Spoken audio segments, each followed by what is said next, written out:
Okay, heading लगाओ stream of consciousness. जिन लोगों के पास प्रिंट है वो सिर्फ पेन से निशान लगा लो, जिनके पास प्रिंट नहीं है लिखो कॉपी में। स्ट्रीम ऑफ कॉन्शियसनेस लिखो। इन लिटरेरी क्रिटिसिज्म, लिखो, मैं समझा रही हूं हाथों हाथ। In literary criticism, stream of consciousness, stream of consciousness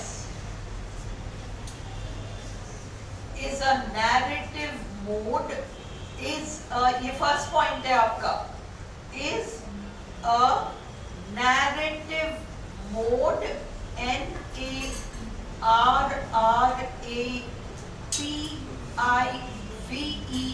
narrative mode, MODE, or method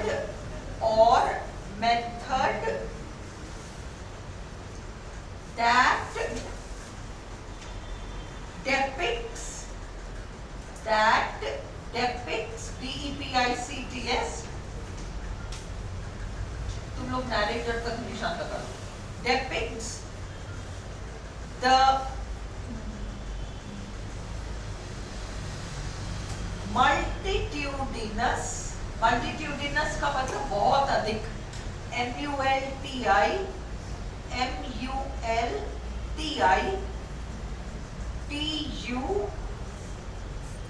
TUDI NOUS, multitudinous thoughts and feelings,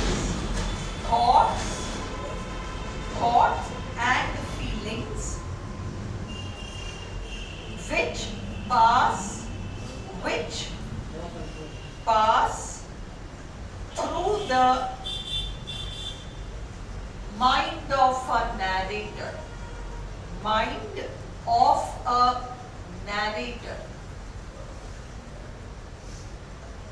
okay.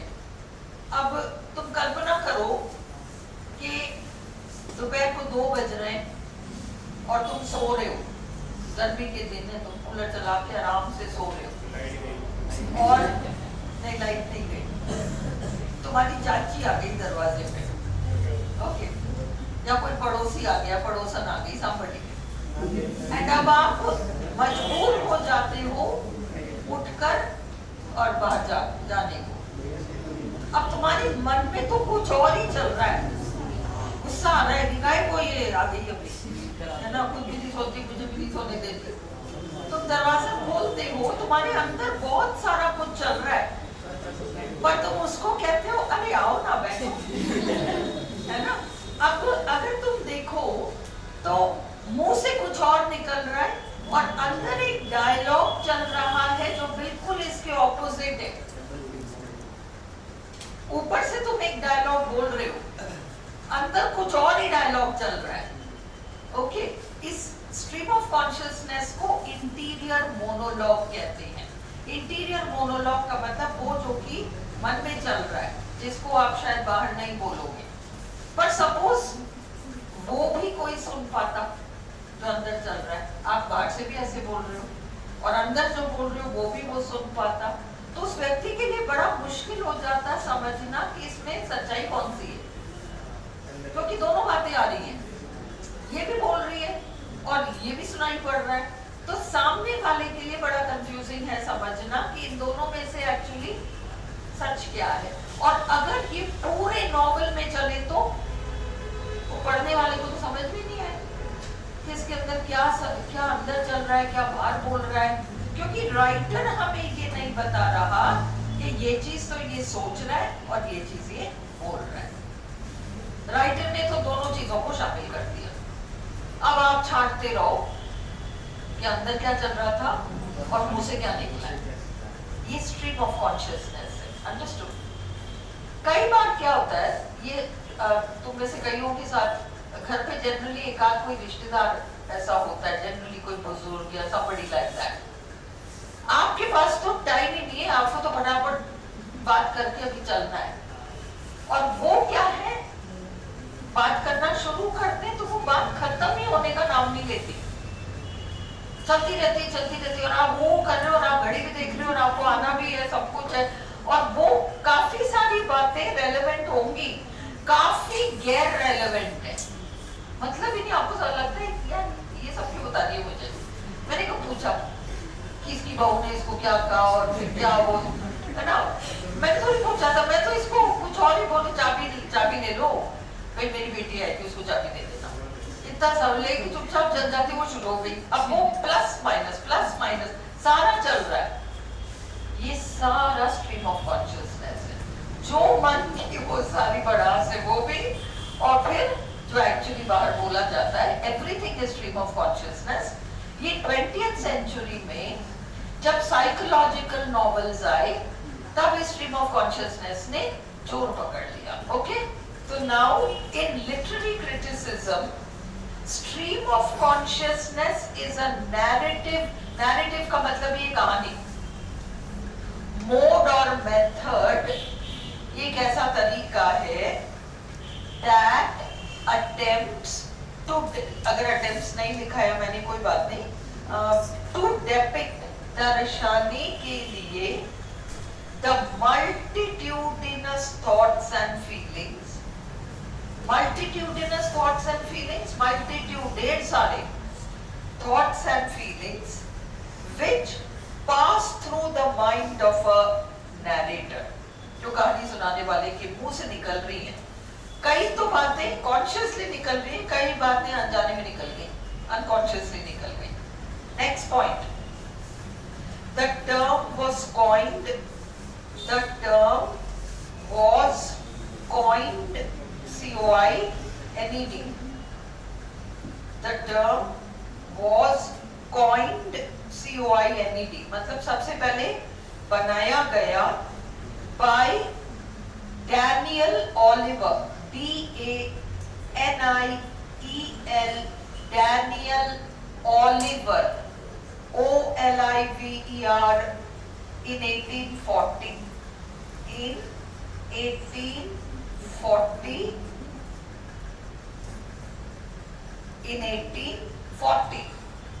ठीक है।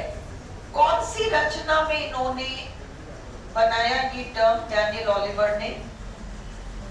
रचना तुम ब्रैकेट में लिख सकते हो, first lines of physiology, first lines of physiology, PHYSIOLOGY,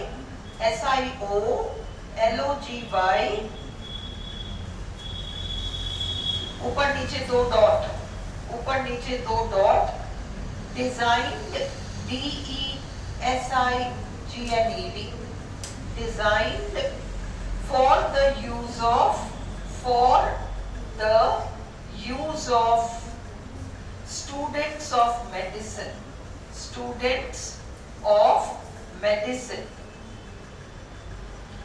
अगला point लिखो, however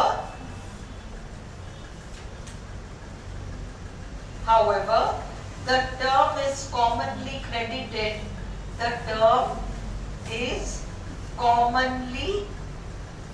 CREDITED, to William James, JAMES, who used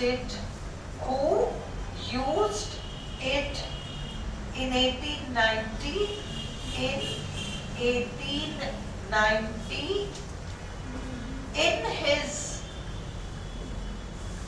book The Principles of Psychology, The Principles, PRINCIPLES, Principles of Psychology। Okay, तो इसका मतलब हुआ कि ये डैनियल ऑलिवर ने सबसे पहले अपनी मेडिसिन से संबंधित बुक, मेडिकल स्टूडेंट्स के लिए उन्होंने एक बुक लिखी, और उस बुक में सबसे पहले उन्होंने स्ट्रीम ऑफ कॉन्शियसनेस टर्म को यूज किया। पर क्योंकि ये लिटरेचर में आया है तो ऐसा माना जाता है कि विलियम जेम्स जो थे, विलियम जेम्स नाम के व्यक्ति ने, जो साइकोलॉजिस्ट थे, उन्होंने सबसे पहले इसको अपनी किताब द प्रिंसिपल्स ऑफ साइकोलॉजी में यूज किया और तब से ऐसा माना गया कि विलियम जेम्स ने ही ये टर्म सबसे पहले कॉइन किया, इन्होंने यूज किया। लिटरेचर में आपको कई चीजें ऐसे मिलती है जो बनाई किसी ने और उसका श्रेय किसी और को मिल जाता है। आपका सबसे कॉमन एग्जांपल है सोनेट, जो इंग्लिश सोनेट है। English sonnet Henry Howard Earl of Surrey का बनाया हुआ है और उसका क्रेडिट सारा शेक्सपियर को मिल गया, क्योंकि शेक्सपियर बहुत बड़ा नाम थे, हेनरी हॉवर्ड अर्ल ऑफ सरे इतने बड़े नाम नहीं थे। उसी तरह से डैनियल ऑलिवर इतना बड़ा नाम नहीं है, इसलिए ये सारा श्रेय किसको चला गया? विलियम जेम्स को चला गया। इस क्लियर? अब आप ये लिखो, नाम लिखो। Next point, Proust, P-R-O-U-S-T, Marcel Proust, P-R-O-U-S-T, P-R-O-U-S-T writer का नाम है, comma James Joyce, James Joyce, J-A-M-E-S J-O-Y-C-E, James Joyce, James Joyce, comma Virginia Woolf, Virginia Woolf, V-I-R-G-I-N-I-A, Virginia Woolf, W-O-O-L-F,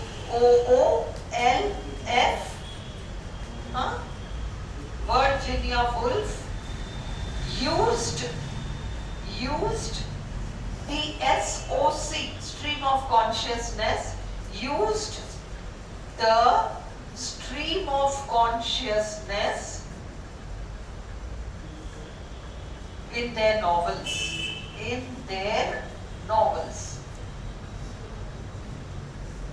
अगला लिखो, जेम्स जॉयस, सबसे बड़ा नाम है James Joyce का। James Joyce, J-A-M-E-S J-O-Y-C-E, was a major M-A-J-O-R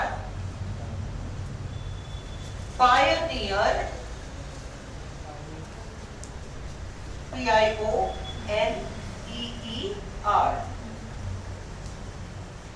pioneer in the use of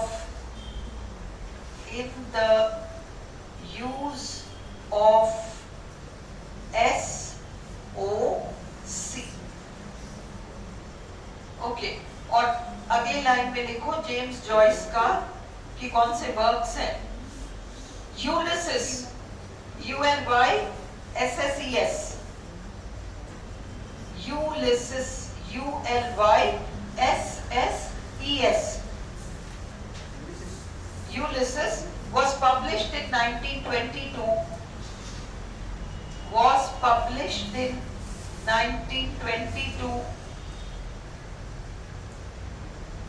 ये stream of consciousness में है, इसमें SOC है।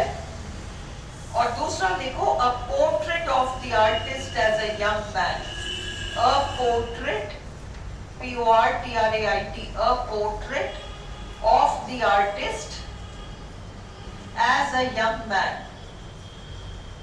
1916, इसमें भी स्ट्रीम ऑफ कॉन्शियसनेस है।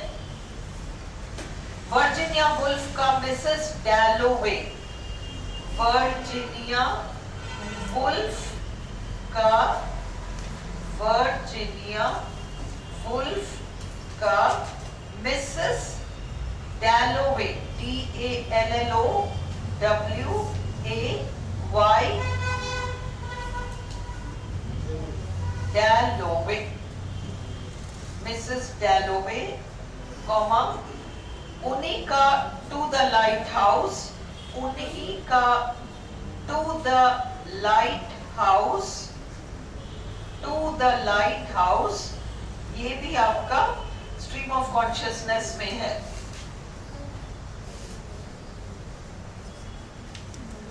एक और राइटर जिन्होंने इसको यूज किया, William Faulkner, William Faulkner, FAULKNER,